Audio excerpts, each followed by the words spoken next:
नमस्कार दोस्तों। जो ये घटना आज सुनाने जा रहे हैं मेरे भाई, ये गुजरात के जामनगर का है। वहाँ पे एक छोटा सा गांव है। उस गांव में एक छोटा परिवार रहता है।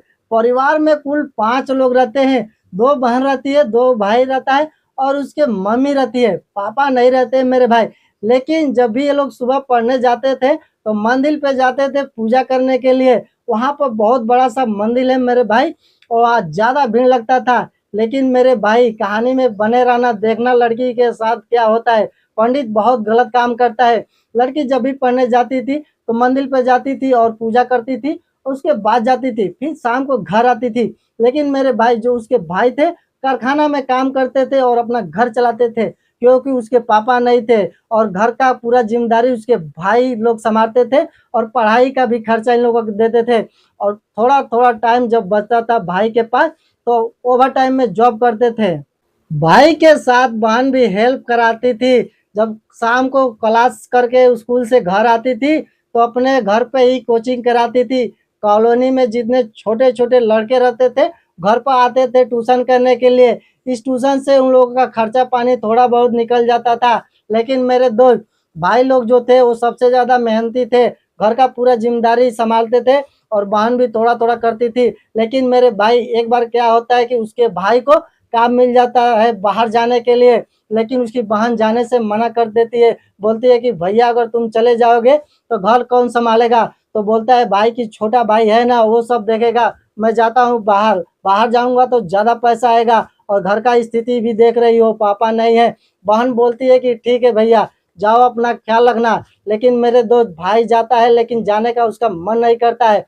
लेकिन उसको तो जाना पड़ेगा मेरे दोस्त, क्योंकि घर का जिम्मेदारी भी देखना है और घर का स्थिति भी देखना है। लेकिन उसका बड़ा भाई चला जाता है। लेकिन छोटा भाई भी मेरे दोस्त छोटे से एक दुकान में काम करता है, वहां से 2-4 हजार रुपया मिलता है और घर चलाता है। उसका भाई जब पैसा बाहर से भेजता है तो जिसका जिसका पैसा लिया रहता है कर्जा मेरे दोस्त, वो चुका देता है। और बहन भी मेहनत करती है। पूरे उसके परिवार में एक छोटी बहन को छोड़कर मेरे भाई सब लोग मेहनत करते थे। उसकी मम्मी जो थी, कारखाना में से कपड़ा आता था, उसमें बटन और काज लगाती थी और कढ़ाई करती थी।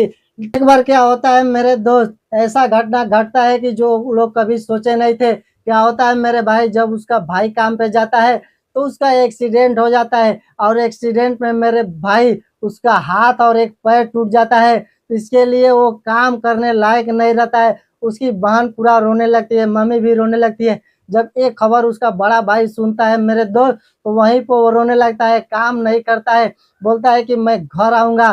तो उसकी बहन बहुत समझाती है कि भैया अगर तुम घर आ जाओगे तो घर का खर्चा कैसे चलेगा।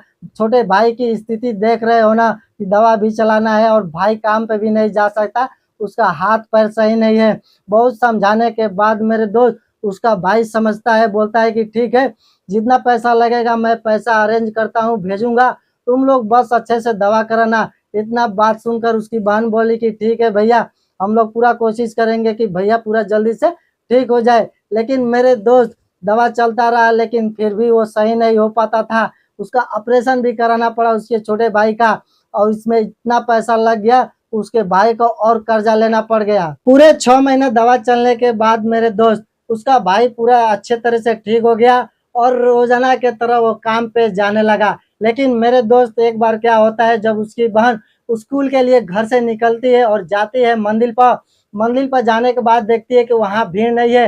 तो पुजारी बोलता है कि बच्ची अंदर आ जाओ, अंदर आकर यहाँ से पूजा कर लो। लेकिन वो बहन उसकी समझ नहीं पाती है कि पुजारी करना क्या चाहता है।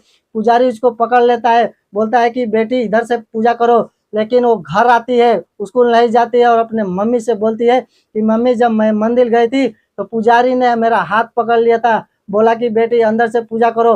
तो उसकी मम्मी बोलती है मेरे दोस्त की जानो दो बेटी, वो बाबा है, वो कुछ नहीं करेंगे, इसलिए तुमको अंदर ले गए कि भीड़ कम था और जल्दी से पूजा कर लो, स्कूल का लेट हो रहा है। लेकिन मम्मी बहुत समझाई, लेकिन उसकी बेटी बात नहीं मानी, स्कूल जगह चली गई। और जब शाम को मेरे दोस्त घर आई, जब उसका भाई भी घर आया, तो अपने भाई से बात बताई कि भैया, जब मैं सुबह मंदिर गई थी तो पुजारी ने हमको अंदर ले जाकर मेरा हाथ पकड़ा था। तो भाई बोला कि जाने दो बहन, ऐसा कुछ गलत नहीं है। लेकिन बहन बोली कि नहीं भाई, उसका इरादा कुछ गलत है, हमको ठीक नहीं लग रहा था। फिर अगली सुबह मेरे दोस्त फिर मंदिर जाती है। मंदिर से जब स्कूल जाती है तो ऐसा कुछ नहीं होता है, पुजारी कुछ नहीं करता है। ऐसा सिलसिला मेरे दोस्त ज़्यादा दिन तक चलता रहा, लेकिन मेरे भाई पुजारी का नियत खराब था, उस लड़की पे कभी भी वार कर सकता था। शाम के टाइम में जब उसका बड़ा भाई फ़ोन करता है और बात करती है तो बोलती है कि भैया जब मैं मंदिर गई थी एक दिन तो पुजारी ने मेरा हाथ पकड़ा था और हाथ पकड़ के हमको अंदर ले गया था। तो भाई उसको बहुत समझाया कि बोला कि जब भी तुम मंदिर जाओ तो बाहर से पूजा करके चली जाओ, अंदर मत जाया करो। बहन बोली कि ठीक है भैया, मैं अब जब भी जाऊंगी पूजा करने के लिए मंदिर पे तो मैं बाहर से ही पूजा करके हाथ जोड़ के चली जाऊंगी। फिर अगली सुबह मेरे दोस्त जब उसकी बहन जाती है मंदिर पे जब पूजा करने के लिए तो पुजारी बोलता है कि बेटा अंदर आ जाओ, अंदर से पूजा कर लो, भीड़ नहीं है। लेकिन वो बात नहीं सुनती है, बाहर से ही पूजा करके चली जाती है। लेकिन मेरे दोस्त एक बार उसके साथ बहुत गलत घटना घटता है, कभी वो सोची नहीं थी कि ऐसा मेरे साथ होगा।